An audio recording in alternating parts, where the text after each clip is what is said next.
Oke, aku lanjut ya. Jadi ini aku mau bikin diagram MO buat si 2P-nya. Kan. Nah, terus dari sini tuh aku nggak tahu perbedaan energi antara si A1 sama B1. Oke, jadi nanti aku bikin ini jadi dua aja degenerasi A1, B1. Terus di atasnya itu ada, oh ini, 2 2A1 dan 2B1. Terus baru di sini ada antibonding B2, non bonding B2. Terus di atasnya baru ada antibonding dari A1 dan B1. Nah, terus kalau di kan oksigen itu elektron valensinya 6. Di orbital S-nya ada 2, di orbital P-nya ada 4. Berarti ada 4 di sini.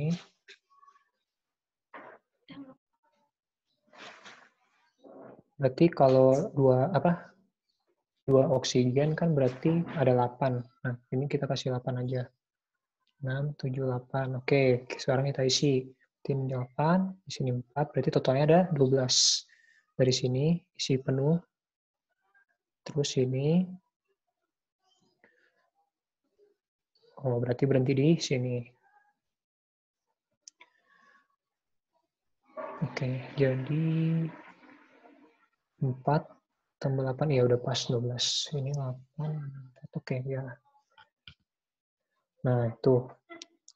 Nah, untuk nomor 3 ada yang mau ditanyain dulu. Aku mau nanya. Oh iya, sok. Itu untuk yang gambar PY, sebenarnya yang ditinjau itu perubahan orbitalnya atau si sigma, kok sigma sih, apa sih namanya itu? Fungsinya ya, fungsi Fungsinya. gelombangnya. Soalnya kan kalau PY itu kan hitam ya, kalau dia C2 diputer gitu bukannya tetap ya harusnya. Nah makanya aku bingung, itu yang ditinjau apakah bentuk orbitalnya atau sisinya itu? Setahu aku sih besinya. Oh gitu ya. Iya. Kalau ditinjau bentuk orbitalnya, nanti sih karakternya setahu aku nanti jadinya kayak dua gitu semua ya dong. Jadi kayak kurang pas aja sih. Kayak, Oke, makasih. oke.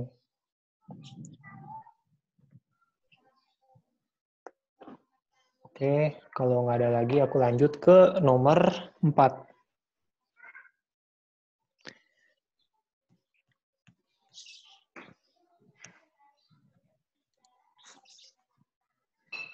Oke, nomor 4. Gambarkan struktur satu sel satuan unsur X tersebut. Nah, informasinya itu kisi dasarnya itu adalah kubus berpusat muka atau FCC. Terus ada tambahan 4 ekstra atom di dalam kubus tersebut. Plus 4 atom ekstra dalam kubus tersebut. Nah, 4 atomnya ini kalau aku sih mau naruhnya di lubang tetrahedralnya. Jadi nanti bentuknya itu kayak gini.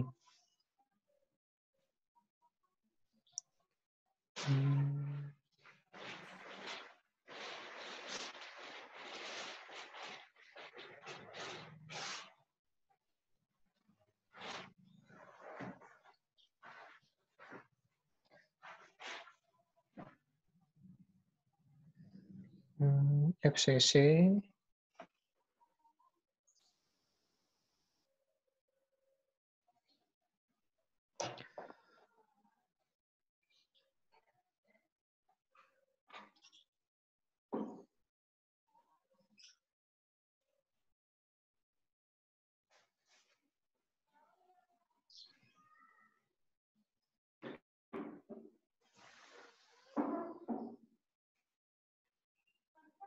Nah, lubang tetrahedralnya itu kan kalau FCC ada 8. Nah, aku bakal naruh dia di selang-seling gitu. Jadi di sini satu, terus bawahnya gini, nah ini. Atau kalau misalkan lebih jelas, bentar. Nah, yang ini ya. Jadi nanti atom ekstranya itu si atom yang warna hijaunya, tapi bentuknya itu selang-seling. Jadinya kayak yang ini, yang warna kuning. Di 4 lubang tetrahedral.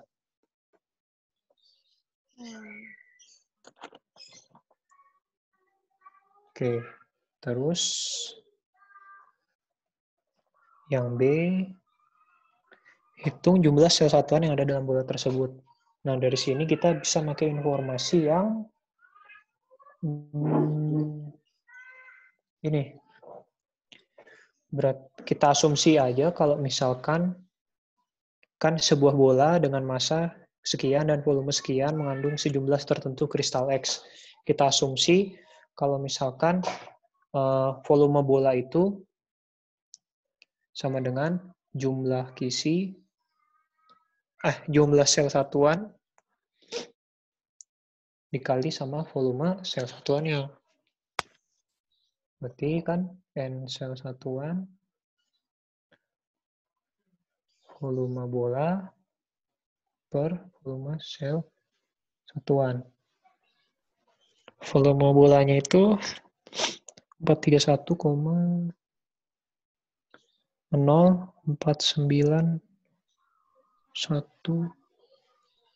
cm kubik. Terus volume sel satuannya itu berarti tinggal, karena di sini udah dikasih tahu rusuk dari kubusnya, itu 543 yang PM, berarti kita tinggal pangkat 3. Ini itu aja. Jangan lupa dirubah ke senti.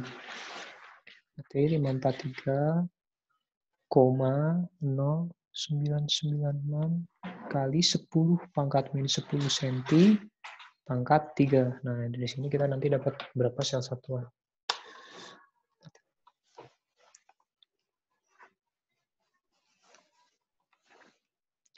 6 kali 10 pangkat 10.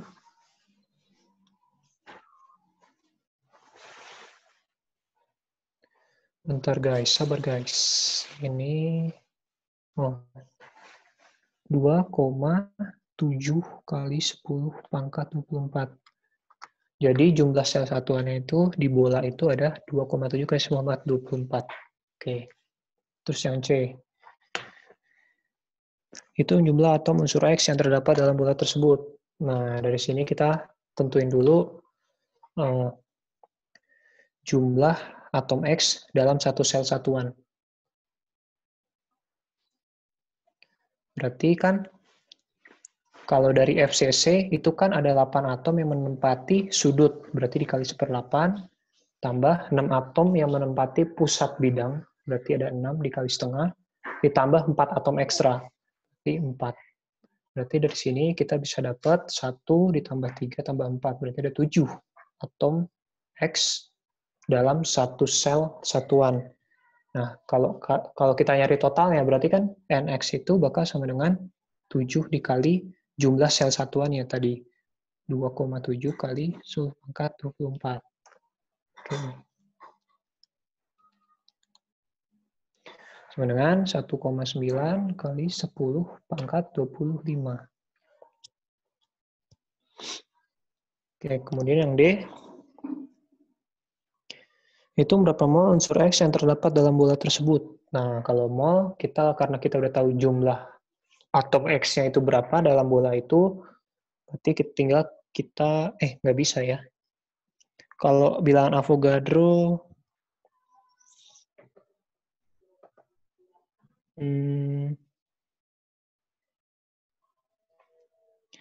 kalau aku, kita cari, apa nih molnya?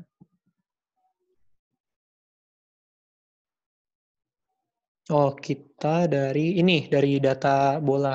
Bola berarti mol itu sama dengan massa per massa atomnya, atau AR lah. 1000,0645 gram per 27,9769 gram per mol. Itu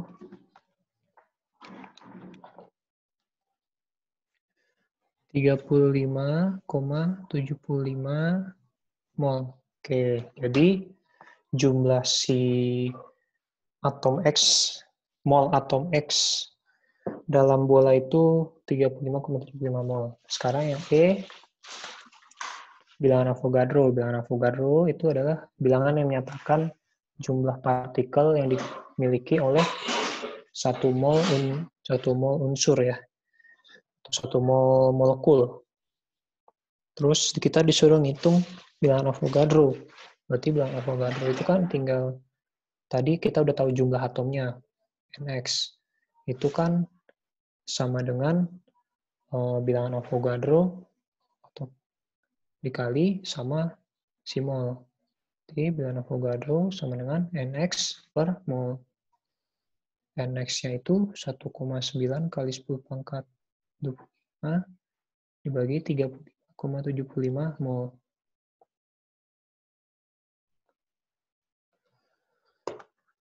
Oh,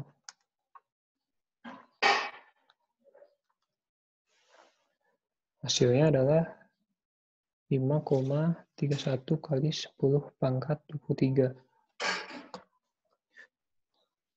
partikel per mol.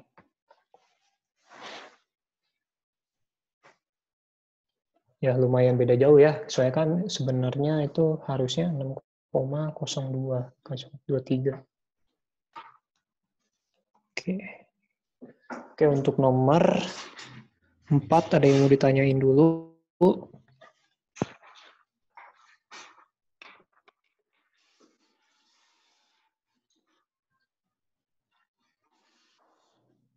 Oke, kalau nggak ada, aku lanjut ke nomor 5. Wadidaw.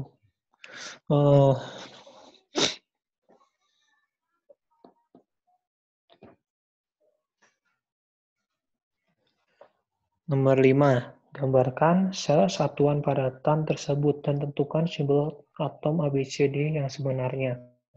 Oke, jadi yang A, informasinya itu ada sel satuannya itu terdiri dari 3 kubus yang berkesinambungan. Pada kubus pertama, atom A terletak pada setiap kubus. Jadi, kubus 1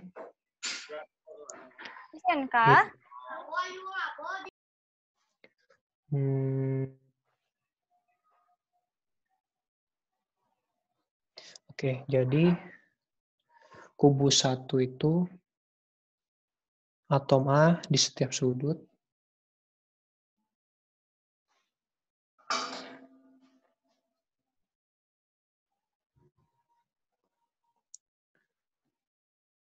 Atom A setiap sudut.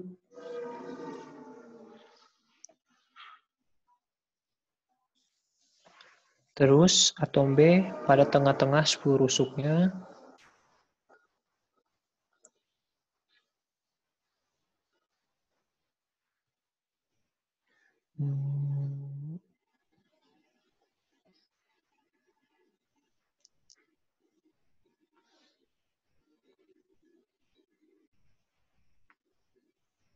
Terus atom C di pusat kubus.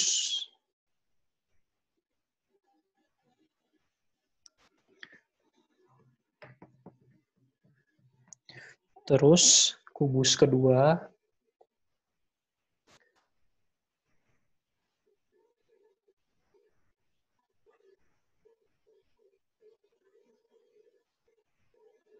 itu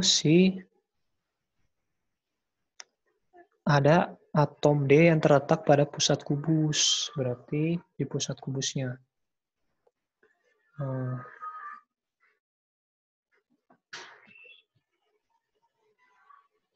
Oke. Nah, kubus 3 itu sama kayak kubus 1.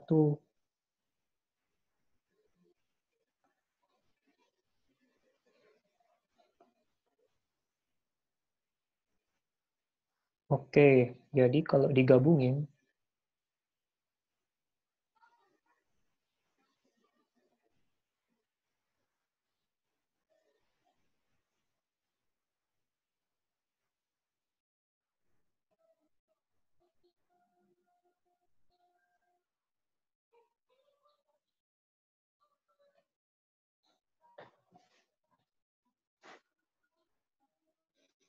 itu bakal kayak mirip tengah, terus merah, merah.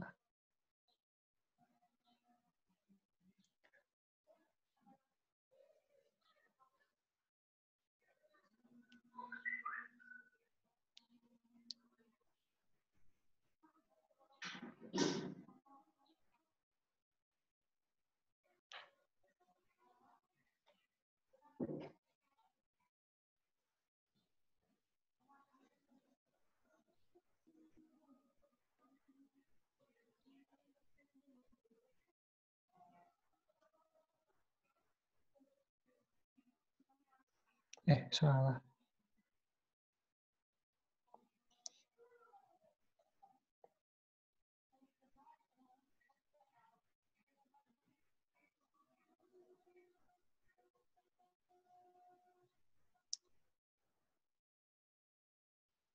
Oke, nah terus kita buat nentuin mana yang ABCD-nya, atom apa ABCD-nya itu, pertama kita tentuin dulu jumlah atom totalnya. Coba yang hijau. Yang hijau dari kubus 1 itu kan dia di tengah-tengah rusuk. Berarti nilai itu 1/4 kan? 1/4. Terus ada berapa tuh? Ada 1, 2, 3, 4, 5, 6, 7, 8. Ada 8. Dari kubus 1 ditambah dari kubus 2. Dari kubus 2 juga di tengah-tengah rusuk. Dan dia ada, ini belum ya? Belum semuanya. Oh,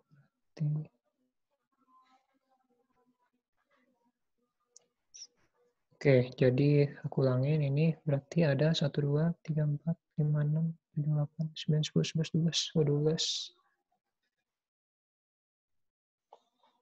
Ada 12. Terus dari kubus kedua itu yang ini, dia ada 1, 2, 3, 4, 5, 6, 7, 8. 8. Sama juga di tengah-tengah rusuk, kali 8. Tambah 1/4 kali 12 lagi kan, kubus ketiga sama kubus pertama. Berarti total itu ada 2, 4, 3 ya. Aduh. Wadidaw.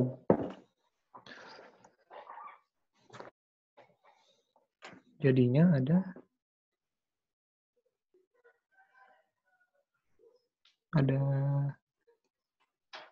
8. Terus untuk yang ungu itu ada 1. Untuk yang merah itu ada 2. Terus untuk yang kuning itu ada 1 ditambah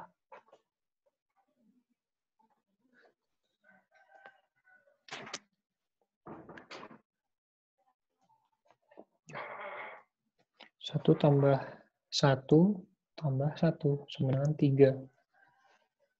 Oke, berarti dari sini kita tahu kalau yang A itu adalah Cu. Oke, terus rumusnya dulu deh. Y, Ba2, Cu3, O7.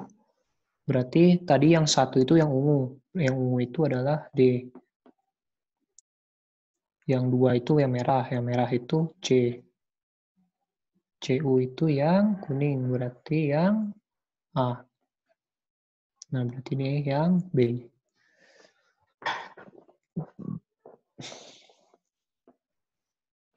Oke, yang B itu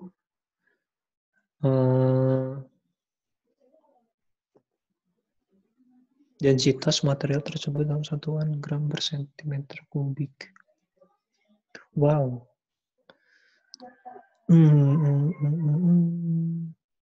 Oke. Pertama kita hitung dulu masanya. Masanya itu kan berarti kita pakai rumus ini aja. Masanya itu sebenarnya MR dibagi bilangan Avogadro. Berarti 88,91 ditambah 137,3 kali 2 tambah 63,55 kali 3 tambah 16 kali 7 dibagi 6,02 kali 10⁻³ 3. Nah, ini itu jawabannya. Tambah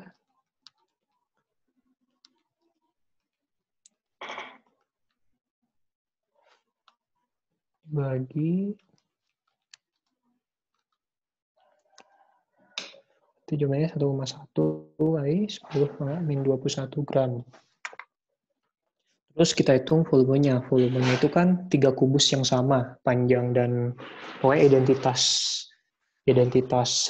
panjang rusuknya itu sama. Berarti 3 dikali volume dari pokoknya volume kubusnya ya.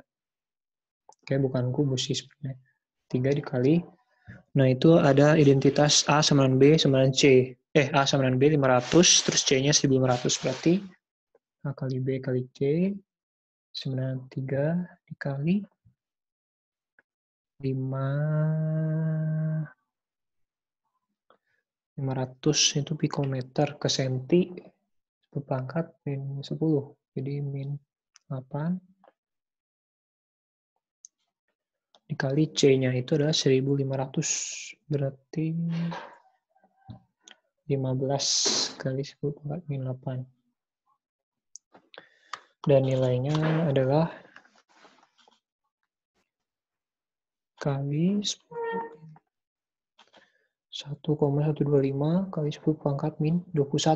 Maka densitasnya itu adalah 1,1 kali 10⁻⁻21 gram mili ya per 1,125 kali 10⁻⁻21. Wih, gram. Itu jawabannya 0,9777 gram per mili. Oke, dari nomor 5 ada yang mau tanya dulu?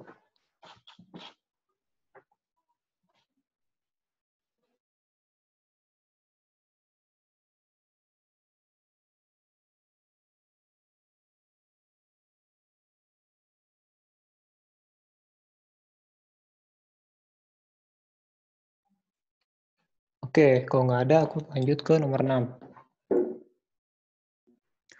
Untuk nomor 6, kita disuruh menggambarkan siklus Born-Haber untuk pembentukan kalsium oksida. Oke, jadi kan Ca solid ditambah setengah O2 gas. Jadi CaO. Nah, ini kan delta HF. Terus kita jabarin proses-proses apa aja yang terjadi dalam pembentukan ini. Ca dulu. Ca kan berarti harus kita ubah dulu jadi gas. Terus dari gas baru kita jadiin ion.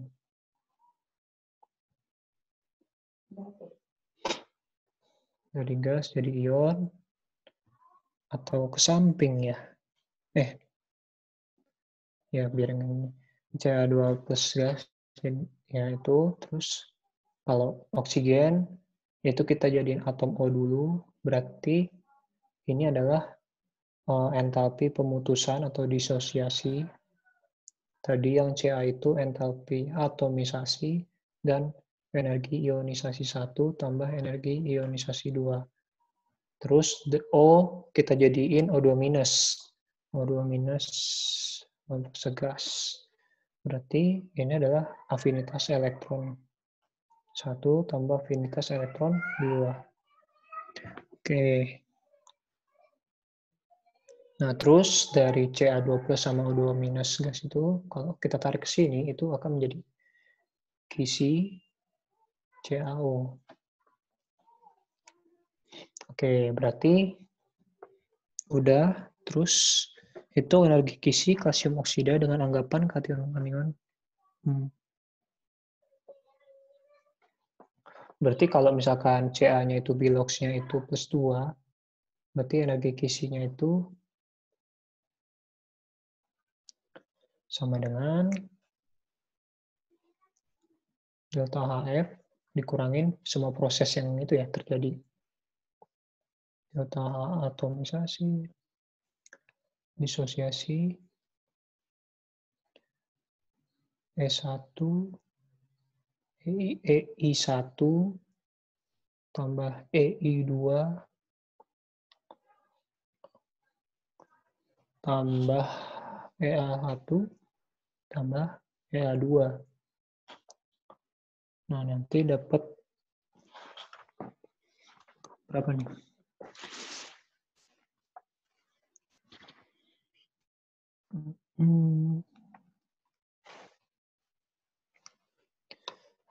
Minus 65,5 dikurangi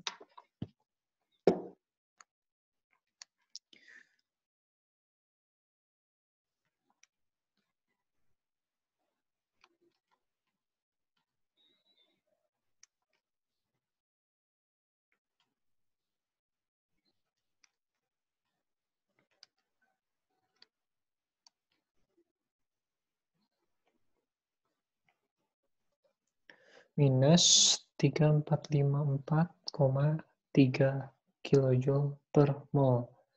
Kalau misalkan Ca-nya itu plus, dengan mengasumsikan bahwa delta HF-nya itu sama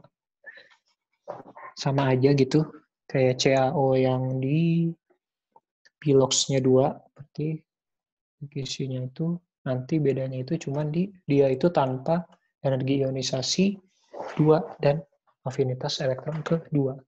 Jadi delta HF min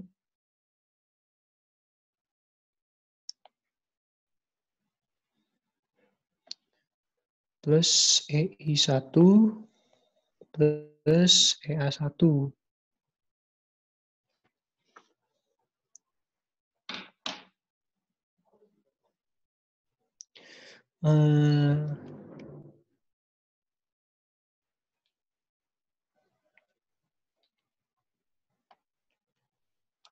Jadinya itu minus 1511,3 kilojoule per mol.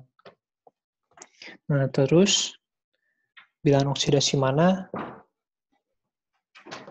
yang terdapat pada kalsium oksida? Ya, jelas bilangan oksidasi yang plus 2, karena pertama entalpinya itu negatif. Makin negatif entalpi kan berarti makin stabil. Nah, dari sini kita tahu kalau Ca2 plus itu lebih stabil daripada Ca plus. Atau Ca2 plus dan O2 minus lebih stabil daripada Ca plus dan O minus.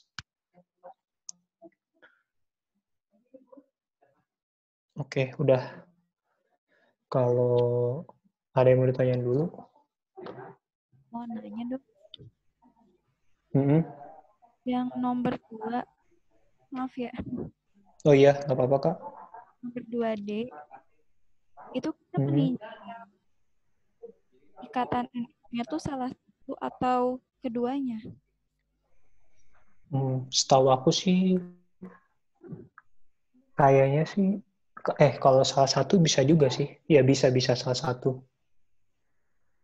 Kan kalau misalkan dua-duanya ditinjau, kayaknya tuh jadinya 2 nggak sih?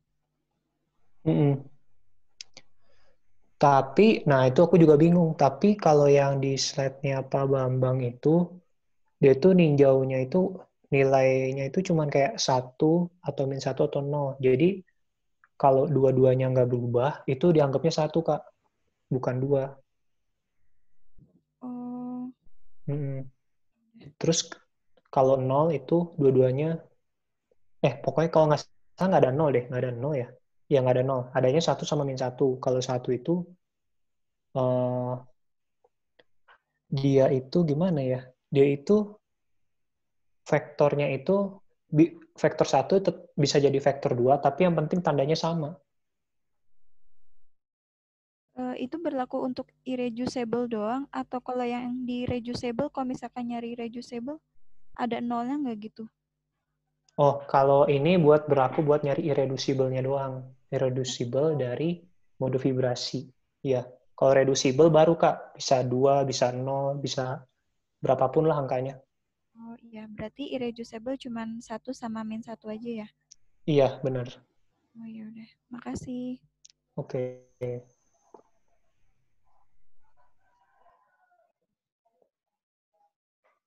Oke, ada lagi yang mau bertanya?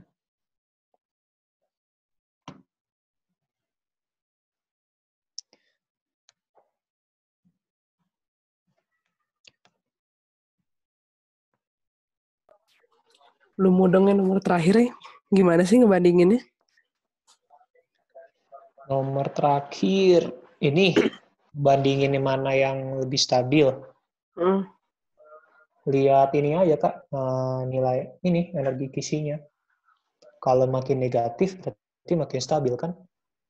Hmm.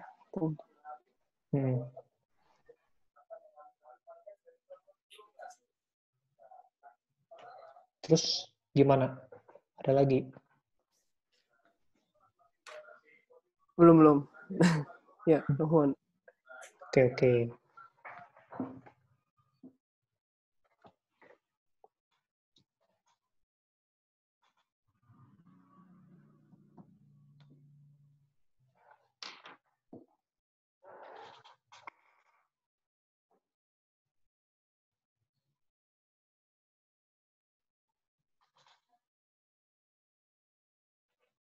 Oh, bandinginnya tuh di energi ionisasi sama entalpi apa sih EA-nya doang ya? Maksudnya gimana tuh? Kan itu yang Ca+2 sama Ca+. Iya. Kalau Ca+2 berarti energi ionisasinya tuh lanjut ke yang kedua sama EA-nya juga lanjut ke yang kedua. Terus dibandingin gitu ya. Iya. Oke.